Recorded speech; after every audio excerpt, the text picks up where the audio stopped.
ഈ ഒരു വില്ലേജർ ബ്രിഗർ ഉണ്ടാക്കാൻ വേണ്ടിയിട്ട്. പക്ഷേ ഇവിടെ വന്ന് ഞാനിത് തുറന്നു നോക്കുന്നത് ഇതിനകത്ത് ഒരു സൂചി കുത്താൻ പോലും കാര്യമില്ല. ഈ പെട്ടി കംപ്ലീറ്റ് ഇവിടെ നിറഞ്ഞു. എൻ്റെ കയ്യിൽ കിട്ടുന്ന ഓരോരോ ചവറെല്ലാം കൊണ്ട് കുളത്തിനെ വെച്ച് ഈ ഒരു സൈഡില് ഒരു ഓട്ടോമാറ്റിക് സ്റ്റോറേജ് ഒന്ന് റെഡിയാക്കാൻ പറ്റുമോ നോക്കാൻ പോവുകയാണ്. ഇന്നുണ്ടാക്കാൻ പോകുന്നത് ഉള്ളതിനെ നമുക്ക് വെള്ളത്തോട്ട് കൊണ്ടുവരാൻ വേണ്ടിയിട്ട് അധികം ഐറ്റംസിന്റെ ഒന്നും ആവശ്യമില്ല. മെയിനായിട്ട് നമുക്ക് ഈ ഒരു കോപ്പർ ഇങ്കറ്റ് വേണം. അത് ആൾറെഡി എൻ്റെ ഒരുപാടുണ്ട്. ഈ ഒരു ആർമർ ഉണ്ടാക്കാൻ വേണ്ടിയിട്ട് ഞാൻ സ്മെൽറ്റ് ചെയ്തത് സമയമാണ്. എന്നിട്ട് ഇതിനെടുത്തിട്ട് നേരെ കൊണ്ടുവന്ന് ഈ ഒരു കോപ്പർ ബ്ലോക്കിന്റെ മേളിലോട്ട് ഇങ്ങനെ വെച്ച് കഴിഞ്ഞാൽ വന്ന് ഇരിക്കുന്നുണ്ടാവേ. കണ്ട ഇത്രയുള്ള സംഭവം.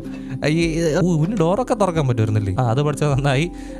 നിന്റെ ജോലി അങ്ങോട്ടല്ലേ, നിന്റെ ജോലി ഇതിനകത്തോട്ടാണ്. നീ അകത്തോട്ടോ ഇവിടെ ഇപ്പോഴത്തേക്ക് ഇവിടെ നിന്നോ. ഓക്കെ, അപ്പോൾ ഇതിനകത്തോട്ട് ഞാൻ കൊണ്ടുവന്ന് വെച്ച് കഴിഞ്ഞാൽ ഇപ്പൊ നോക്കിയോ, ഇവൻ കറക്റ്റ് ആയിട്ട് വന്ന് ആ ഒരു കോബിൾ സ്റ്റോൺ അവിടെ എടുത്തിട്ട് ഈ ഒരു പെട്ടിക്കകത്താണ് കൊണ്ടുവച്ചോളൂ. ഇതാ കണ്ട കൊണ്ടുവച്ച്. നീ ഈ ഒരു പെട്ടിക്കകത്ത് അതെല്ലാം എടുത്തിട്ട് നേരെ കൊണ്ടുവന്ന് ഈ ഒരു പെട്ടിക്കകത്ത് എറിയും. നോക്കി ഇതാ വന്നിട്ടുണ്ട്. ഈ ഒരു നെതറാക്കി എടുത്തു. അത് കൊണ്ടുവന്നിട്ട് ഈ ഒരു പെട്ടി തുറന്ന് ഇതുപോലെ കൊണ്ടങ്ങെറിഞ്ഞാൽ മാത്രം മതി. ഇതാ കണ്ട, ഇതേപോലെ എൻ്റെ ഇൻവെന്ററി കംപ്ലീറ്റ് ഇതിനകത്തോട്ട് കൊണ്ടങ്ങെറിഞ്ഞാൽ മാത്രം മതി. ഇനി അവൻ വന്നിട്ട് കയറി വരും. അപ്പോൾ എനിക്ക് പിന്നീട് കൊണ്ടുവന്നിട്ട് ഈ ഒരു പെട്ടി തുറന്ന് നോക്കുമ്പോൾ അതാ ഈ പെട്ടിക്കകത്ത് ഈ ഒരു ബ്രിച്ച് ലോക്ക് ഇരിക്കുന്നുണ്ട്. അപ്പോൾ അവനത് ഇതിനകത്തോട്ട് സോർട്ട് ചെയ്ത് വയ്ക്കാൻ പറ്റിയിട്ടില്ല. അപ്പോൾ എനിക്ക് അത് അവിടെ നിർത്തിട്ട് സോംബീസ് എല്ലാവരും ഉണ്ടല്ലോ അടിയിൽ. ഇവന്താ ആർമർ ഇട്ടുകൊണ്ട് വരുന്നു. ഓടുമേൻ നീ പോടാ, എല്ലാവരും പൊയ്ക്കോ, ഓർഡറാ. തീർന്നില്ല എല്ലാവരും, ഓർഡറാ.